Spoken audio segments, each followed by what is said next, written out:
Hello friends, मैं अनुज पांडे आप सबके बीच DDU semester exam BSc agriculture second semester subject farming system and sustainable agriculture, साथ में बीएससी एग्रीकल्चर एंट्रेंस एग्ज़ाम नए बच्चों के लिए कुछ क्वेश्चन लेकर आ रहा हूं, जो आपके एग्ज़ाम के पॉइंट ऑफ व्यू से बहुत ही बेनिफिशियल होने वाला है। आइए हम चलते हैं, क्वेश्चन को सॉल्व करते हैं।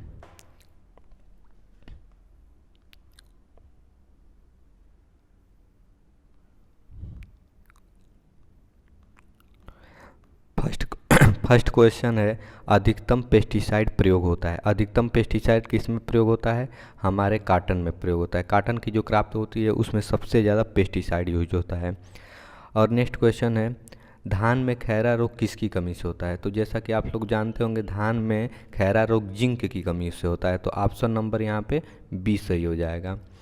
और आगे नेक्स्ट चलते हैं, ग्रीन हाउस गैस जैसे के सांद्रण के कारण ग्लोबल वार्मिंग बढ़ रहा है। मतलब जो ग्रीन हाउस गैसेज हैं वायुमंडल क्लाइमेट में, तो किसके कारण बढ़ रही हैं? तो ये CO2, CFC, CH3 all of these यहाँ सही हो जाएगा। इन सब के कारण ग्रीन हाउस गैसेज बढ़ रही हैं, ग्लोबल वार्मिंग हो रहा है। एरेबल फसल को एलाइज के साथ उगाने के कहते हैं। एरेबल फसल को एलाइज फसल के साथ उगाने को हम एग्रो फॉरेस्ट्री कहते हैं। क्या कहते हैं? एग्रो फॉरेस्ट्री कहते हैं। जैसे एरेबल क्रॉप वो होती हैं जो पूरे सॉइल को क्लीन कर देती हैं। जब उसका कल्टीवेशन होता है तो सॉइल को क्लीन कर देती हैं, जैसे पोटैटो हो गया। तो इन सब फसलों को एले क्रॉप के साथ जब उगाया जाता है, एले क्रॉप मीन्स जो पेड़ पौधों के बीच में जो खेती की जाती है, जैसे जिंजर हो गया, गार्लिक हो गया, टर्मेरिक हो गया, ये सब क्या है? ये पेड़ पौधों के नीचे ये सब खेती की जाती है। तो उसके साथ अगर उस फसल को एरेबल क्रॉप को बोया जा रहा है तो उसे एग्रो फॉरेस्ट्री कहेंगे। क्या कहेंगे? एग्रो फॉरेस्ट्री कहेंगे। नेक्स्ट क्वेश्चन है क्वेश्चन नंबर 5, मुख्य फसल के असफल हो जाने पर अगली फसल को बोने को कहते हैं। तो जो मुख्य फसल है वो असफल हो जाती है तो उसके बाद जो हम फसल लेते हैं तो उसे हम कैच क्रॉप कहते हैं। तो यहाँ ऑप्शन नंबर बी सही हो जाएगा। यहाँ ऑप्शन नंबर बी सही हो जाएगा, catch crop.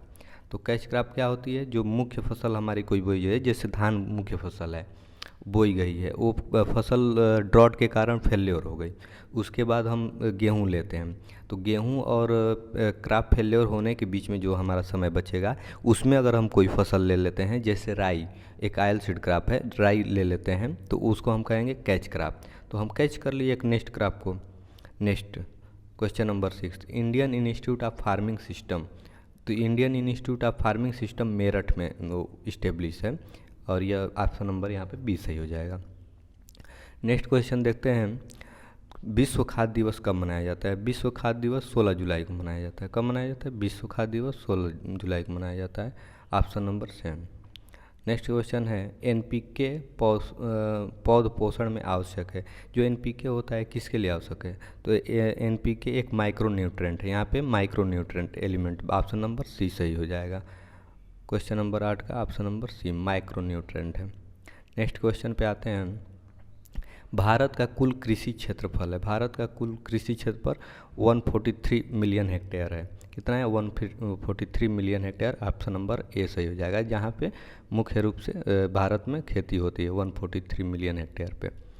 Then question number 10, यह एक पेशा है जो फसल उत्पादन और पशुपालन को समर्पित करता है। क्या है? उसे फार्मिंग सिस्टम कहते हैं। जो फसल उत्पादन और पशुपालन जब एक साथ किया जाएगा तो उसे हम फार्मिंग कहेंगे। ऐसी एक सिस्टम को हम फार्मिंग सिस्टम कहते हैं। क्वेश्चन नंबर 10 का ए सही ऑप्शन हो जाएगा।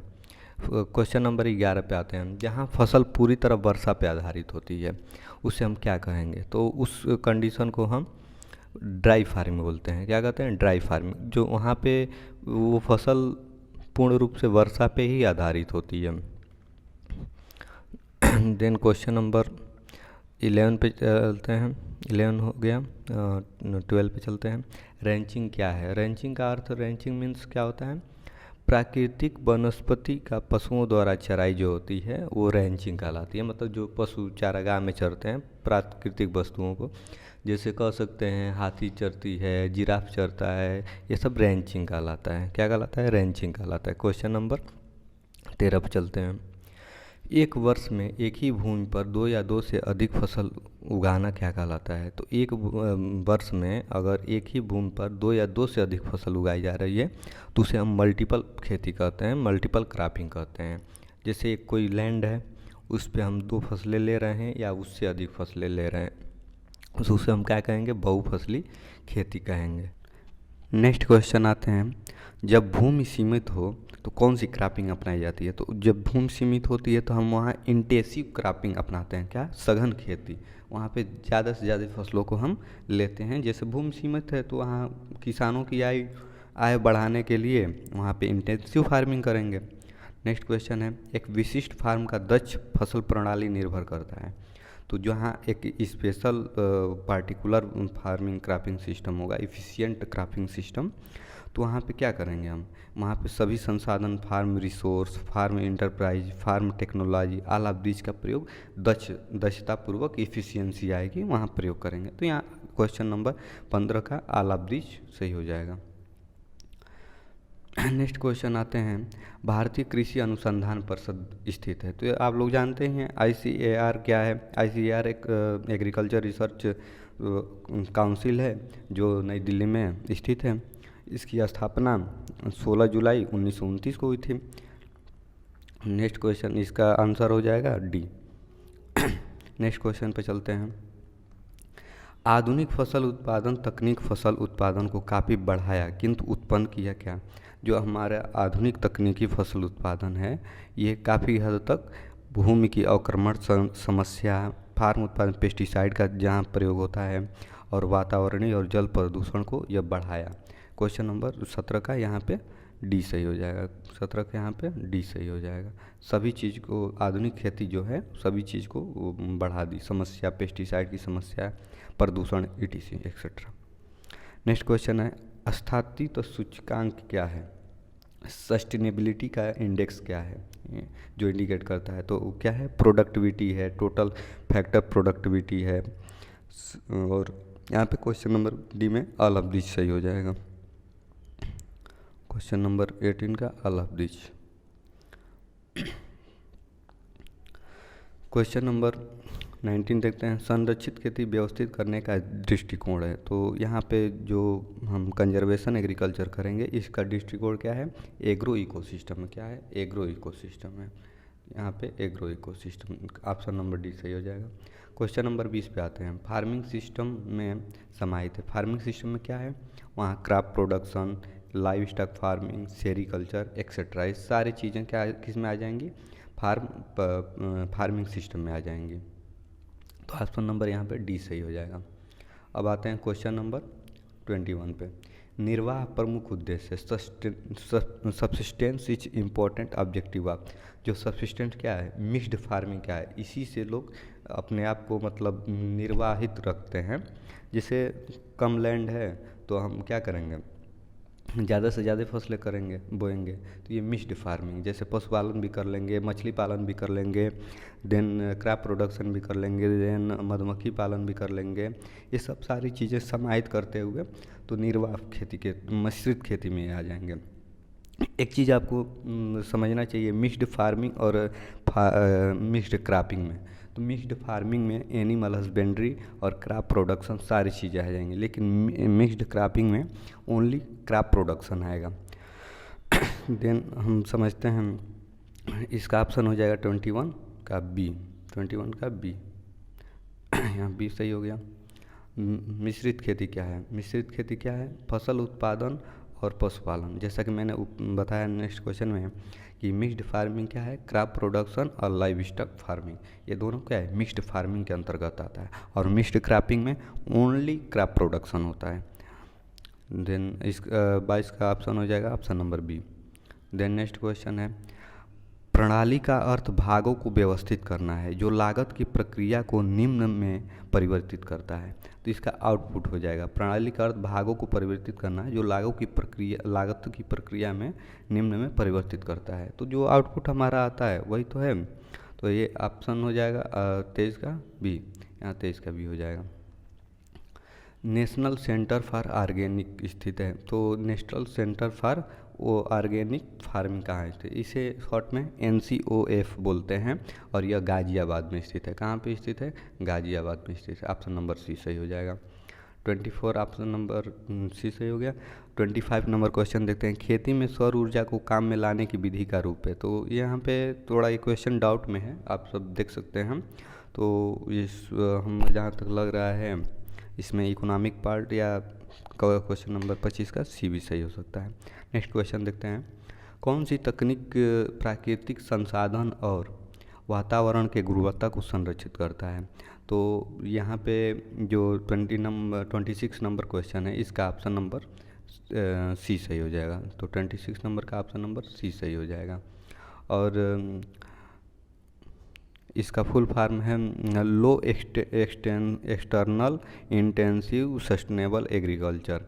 इसका फुल फॉर्म हो जाएगा लय शाखा, LEISM। अब क्वेश्चन नंबर 27 का ऑप्शन देखते हैं, फार्मिंग प्रणाली के भाग हैं। फार्मिंग प्रणाली के क्या भाग हैं? जैसा कि हम बताए फार्मिंग सिस्टम, तो फार्मिंग सिस्टम में क्रॉप एंड एनिमल हस्बेंड्री और शिप राइजिंग वगैरह सारी चीज़ें आ जाएंगी, जहां हम क्रॉप के साथ साथ अन्य चीज़ें की पशुपालन, देन भेड़ पालन, देन मुर्गी पालन, देन मछली पालन, ये सब सारी चीज़ें एक साथ हम करते हैं, तो उसे हम फार्मिंग सिस्टम कहते हैं। देन नेक्स्ट क्वेश्चन पे हम इस 27 का ऑप्शन नंबर डी सही हो जाएगा। यहाँ पे ऑप्शन नंबर डी सही हो जाएगा। नेक्स्ट क्वेश्चन पे आते हैं, 28 नंबर क्वेश्चन है आपका, HEIA। HEI का फुल फार्म पूछ रहे हैं यहाँ पे। तो इसका HEIA का फुल फार्म हो जाएगा हाई एक्सटर्नल इनपुट एग्रीकल्चर। तो यहाँ पे इसका ऑप्शन नंबर ए सही हो जाएगा। यहाँ पे हाई एक्सटर्नल इनपुट एग्रीकल्चर हो जाएगा। 29 नंबर क्वेश्चन कह रहा है, निम्न को प्राप्त करने के लिए फार्मिंग प्रणाली एक संसाधन प्रबंधन रणनीति है। तो क्या है? जो इकोनॉमिक प्रोडक्शन है, सस्टेन प्रोडक्शन है, ये दोनों है संसाधन प्रबंधन रणनीति। तो यहाँ ऑप्शन नंबर सी सही हो जाएगा। नेक्स्ट क्वेश्चन आते हैं, भारत में कृषि जलवायु क्षेत्र की संख्या है। तो भारत में कृषि जलवायु क्षेत्र की संख्या आप लोग जानते ही हैं 15 है। देन नेक्स्ट क्वेश्चन पे आते हैं, रबी फसल की उगाते हैं। तो रबी फसल को किस सीज़न में उगाते हैं? तो आप लोग जानते हैं रबी फसल जाड़े के ऋतुओं में उगाया जाता है, जैसे मटर हो गया, वीट हो गया, देन मस्टर्ड हो गया। ये सारी चीज़ें क्या है? रबी क्रॉप हैं। तो इस बेसिक चीज़ें आप लोगों को जाननी चाहिए, ये क्वेश्चन में यही क्वेश्चन आते हैं। देन नेक्स्ट क्वेश्चन पे आते हैं, केचुआ किसान का क्या है? मतलब केचुआ क्यों किसान का मित्र है? तो केचुए को हम अपने यहाँ किसान का मित्र बोलते हैं। तो इसमें ऑप्शन नंबर ए सही हो जाएगा, क्योंकि वो भूमि को खोदते हैं और हवादार बनाते हैं। और जो जब भूमि को खोदते हैं तो उसमें सॉइल में एयर जाता है, तो एयर जाता है तो ऑक्सीजन पौधों को पर्याप्त मात्रा में मिलता है। तो इसलिए केचुआ क्या है? किसान का मित्र है। तो ऐसे क्वेश्चन आते रहते हैं एग्ज़ाम में, और BSc एंट्रेंस एग्ज़ाम में आप लोगों के लिए बहुत बेनिफिशियल होने वाला है। और BSc एग्रीकल्चर सेकेंड सेमेस्टर के एग्ज़ाम में ये क्वेश्चन ऐसे ही आएंगे। आप लोगों को निश्चिंत होकर तैयारी करनी चाहिए, अच्छे से अच्छा नंबर लाना है आप लोगों को। देन नेक्स्ट क्वेश्चन में आते हैं, जन मुख्य फसल उगाया जाता है तो किसान के लिए बेहतरीन संबंध उधन सुलझाइए। तो जब हम धान की मुख्य फसल लेते हैं तो उसमें किसान के लिए एक ऐसा कौन सी फार्मिंग उसमें कर सकते हैं? तो वहाँ पे हम फिशरीज करेंगे, मतलब मछली पालन करेंगे। तो मत्स्य पालन वहाँ पे करेंगे तो वो किसान मतलब उसके लिए बेटर रहेगा। 33 नंबर क्वेश्चन का ऑप्शन नंबर सी सही हो जाएगा। तो यहाँ पे नेक्स्ट क्वेश्चन देखते हैं, 34 नंबर, सार्वजनिक भूमि में पशुओं की चराई को कहते हैं। तो जो सार्वजनिक भूमि होती है उस पशुओं की चराई को हम क्या कहते हैं? रैंचिंग बोलते हैं। यहाँ 34 नंबर का क्वेश्चन का ऑप्शन नंबर डी सही हो जाएगा। तो उसे रैंचिंग कहते हैं, जहाँ पशुओं की चराई होती है सार्वजनिक रूप से। नेक्स्ट क्वेश्चन है, ओलरी कल्चर संदर्भ विषय। तो ओलरी कल्चर क्या है? ओलरी कल्चर, ओलरी मीन्स ओलेरेसिया वर्ड से लिया गया है, एक लैटिन वर्ड है, और इसका संबंध सब्जी की खेती से है। तो olericulture is known as vegetable cultivation. Next question है 36 फार्मिंग सिस्टम इज। तो फार्मिंग सिस्टम क्या है? होलिस्टिक अप्रोच है, ना कि इंडिविजुअल है ना कि ऑटोमेटिक है, होलिस्टिक है, सबके बारे में सोचता है। जैसे then animal husbandry, pisciculture, sericulture, apiculture, crop production etcetera. Next इसको 36 नंबर क्वेश्चन का ऑप्शन है सी, ऑप्शन है सी। नेक्स्ट क्वेश्चन देखते हैं 37।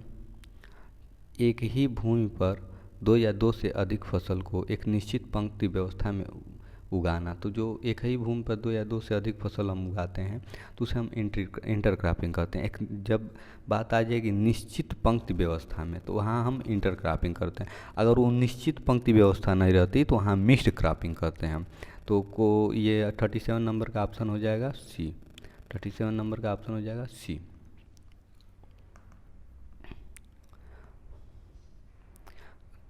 अब आते हैं नेक्स्ट क्वेश्चन पे 38 पे। एक भूमि के टुकड़े पर क्रम में फसल को उगाने को कहते हैं। जब एक भूमि के टुकड़े पर हम किसी भी फसल को क्रम में उगाते हैं, जैसे धान के बाद गेहूँ, गेहूँ के बाद मक्का, ऐसे हम उगाते हैं तो उसे हम क्रॉप रोटेशन कहते हैं। क्या कहते हैं? क्रॉप रोटेशन कहते हैं। ये बेसिक क्वेश्चन है, आप लोग कर लेंगे। तो नेक्स्ट क्वेश्चन है पौधों में नाइट्रोजन की कमी के संकेत हैं। तो यहाँ पे पौधों में नाइट्रोजन की कमी के संकेत होते हैं। तो यहाँ पे क्वेश्चन नंबर 39 का डी हो जाएगा। वो पौधों का रंग गहरा हरा रंग का हो जाता है, ना कि क्लोरोसिस होता है। तो यहाँ पे ऑप्शन नंबर 39 का डी हो जाएगा। नेक्स्ट क्वेश्चन देखते हैं निम्न में से कौन जैविक कारक फार्मिंग प्रणाली को प्रभावित करता है। तो इसमें से मैं कह सकता हूँ टोपोग्राफी या रेनफॉल जैसे ये क्या करता है कि फसल प्रणाली को प्रभावित करता है। तो यहाँ पे ऑप्शन नंबर डी सही हो जाएगा। और थोड़ा सा डाउट में क्वेश्चन है तो ए भी हो सकता है मे बी। तो नेक्स्ट क्वेश्चन देखते हैं। बस यहीं तक क्वेश्चन ये था और आप सबके लिए ये बहुत बेनिफिशियल होगा subject farming system and sustainable agriculture के लिए, साथ में बीएससी एग्रीकल्चर जो एंट्रेंस एग्ज़ाम की तैयारी कर रहे हैं उन बच्चों के लिए। तो जो क्वेश्चन मैंने कराया है, अगर आप लोगों को इसमें कोई डाउट हो या कुछ चीज़ पूछना हो या कुछ सजेस्ट करना हो तो आप लोग सजेस्ट कर सकते हैं। और मैं आगे से ध्यान रखूँगा कि उस चीज़ को मैं थोड़ा डिफरेंट करूँ, थोड़ा अलग करूँ, ताकि आप लोगों को ये बेनिफिशियल रहे हमेशा के लिए। तो चलिए हम नेक्स्ट क्वेश्चन लेकर आएंगे एक्सटेंशन एजुकेशन का। तो thank you, all of this, all of you, thank you, bye.